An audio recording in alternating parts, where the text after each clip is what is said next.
Welcome to today's Explainer. We're diving right into a core grade 9 mathematics topic, transforming unpredictable chaos into precise mathematical calculations. We're going to take the guesswork out of the real world and show you the actual math behind the maybe. Here's our roadmap for today. We'll cover the mathematics of maybe, the probability scale, experimental versus theoretical probability, sample spaces and events, the gambler's fallacy, and wrap up with exam prep and a summary. Section 1. The mathematics of maybe, where we'll be understanding uncertainty. Whether you're glancing up at the sky trying to predict the rain, hoping to win a lucky draw, or just wondering if your school will win the big hockey match, you are dealing with random events. You know the possible outcomes, right? It's either going to rain or it won't, but you don't know in advance which one will definitely happen. There's always that element of chance. Now, here's a crucial point. Randomness doesn't mean we know absolutely nothing. It just means we know the possibilities but not the exact future. Think about tossing a coin. You know it's going to be heads or tails. You just can't be 100% sure which one will pop up on a single toss. So, to quickly recap Section 1, randomness simply means we know the possible outcomes but not the specific future. So, how do we actually measure this? That brings us to Section 2, the probability scale, where we measure the maybe. Probability gives us a fantastic, concrete scale from 0 to 1. It acts just like a number line for likelihood. And remember, probability is measured strictly on this scale. 0 means an event is completely, literally impossible. 1 means an event is absolutely certain, no doubts. Everything else, it falls right in between. For example, as the number of purple cards increases in a deck, the likelihood of drawing one moves smoothly from impossible to less likely to an even chance to more likely and finally right up to certain. Time for a quick practice check. Where does flipping a coin and getting heads sit on this probability scale? Go ahead and pause the explainer right here. Think about the options on our scale and try to lock in your answer. Did you get it? Because heads and tails are equally likely, it's an even chance. So it falls exactly in the middle at 0.5 or 50%. To quickly recap Section 2, probability lives strictly between 0 and 1, moving smoothly from impossible to certain. Moving on to Section 3, experimental versus theoretical probability, two distinct ways of thinking. We have two main formulas to look at here. First up is experimental probability. This uses messy, real-world data. It's simply the number of times an event actually occurred divided by the total number of trials. For example, if you roll a die 50 times and it lands on a 4 exactly 8 times, your experimental probability is 8 over 50. But then we have theoretical probability. This relies on perfect mathematical reasoning, no actual experiment needed. It assumes all outcomes are perfectly equally likely. You just divide the number of favorable outcomes by the total number of possible outcomes. And we divide here because we're simply figuring out what fraction or part our desired outcome is compared to the whole universe of possibilities. Let's break this down step by step. Imagine finding the theoretical probability of randomly picking the letter B from the word probability. Step 1, find your favorable outcomes. The letter B appears twice. Step 2, find all possible outcomes. There are 11 letters total in the word.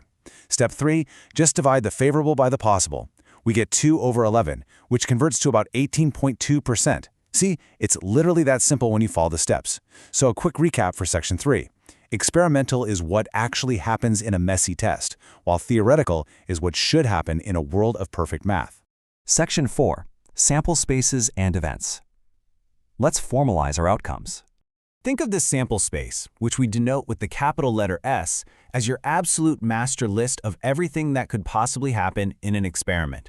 And an event, that's just a subset of S. It's the specific outcome you're actually looking for. A major exam tip for you. Writing out your sample space clearly is the absolute best way to avoid dropping easy points.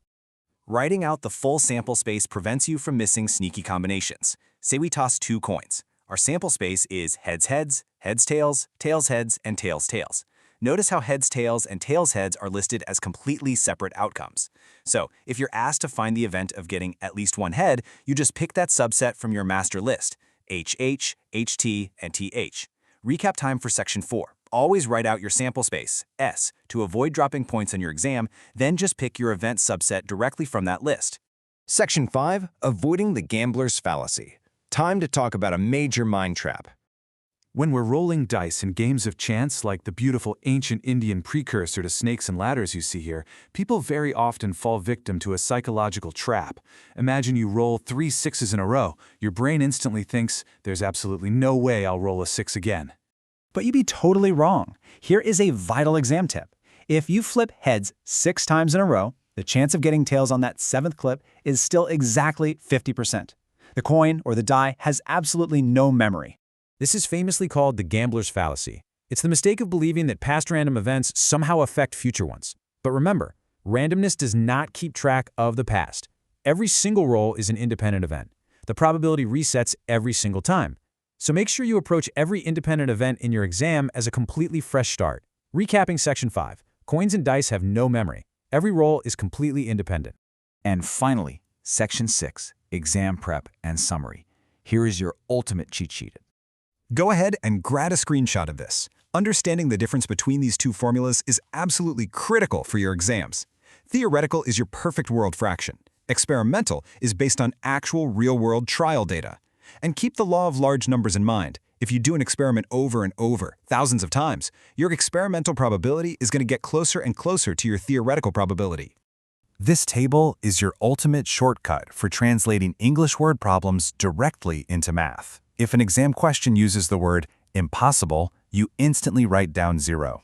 If it says even chance, you write down 0.5. Linking the vocabulary directly to the exact math value is a fantastic shortcut. All right, let's test everything we've learned with an exam-style question. A bag has 10 red, 8 green, 7 yellow, and 5 blue sweets. What is the probability that a randomly picked sweet is green? Pause the explainer right here, apply our theoretical probability formula step by step, and see if you can calculate the answer. Okay, let's walk through the steps together. By carefully identifying your favorable outcomes, which is 8 green sweets, and your total sample space, which is all the sweets added together to make 30, the whole calculation becomes incredibly straightforward. The probability is simply 8 over 30. I'm going to leave you with this final challenge question to test your knowledge of scaling probabilities. Using that exact same sweet data, if there were actually 600 sweets in the whole bag, how many would you estimate to be yellow? Work out the probability of a yellow sweet first, then scale it up. And as you calculate that, ask yourself this: if we can use maths to predict the exact probability of sweets in a bag, what else in this chaotic universe is secretly following a perfect mathematical rule? Thanks for joining me on today's Explainer.